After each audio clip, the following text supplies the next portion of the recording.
Hi friends, నమస్తే. తెలుగు భాష నేర్చుకుందాం. ఈరోజు పాఠంలో క అక్షరంతో మొదలయ్యే సరళ పదాలు.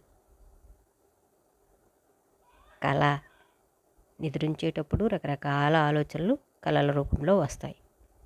కర అంటే చెయ్యి. కథ. రోజు అమ్మ మంచి మంచి కథలు చెప్పి నిద్రపుచ్చుతుంది.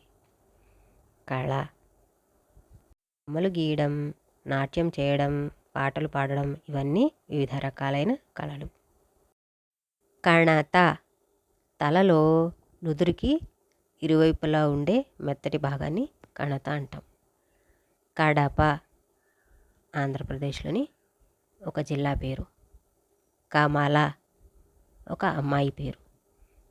కలత అంటే బాధపడడం అన్నమాట.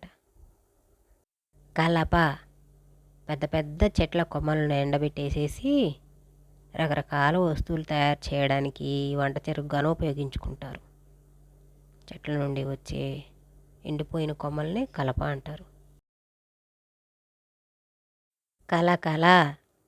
పండుగలు, పెళ్ళి, పుట్టినరోజు లాంటి ప్రత్యేక సందర్భాలలో బంధువులందరూ కలిసి సంతోషంగా గడుపుతారు. కలకల్లాడుతూ ఉంటుంది ఆ ఇల్లు అప్పుడు.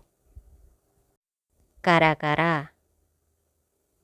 అమ్మ రకరకాల రుచికరమైన కరకరలాడే పిండి పదార్థాలను తినడానికి ఎన్నో చేసి పెడుతుంది. తరువాతి పాఠంలో గ అక్షరంతో మొదలయ్యే పదాలు నేర్చుకుందాం.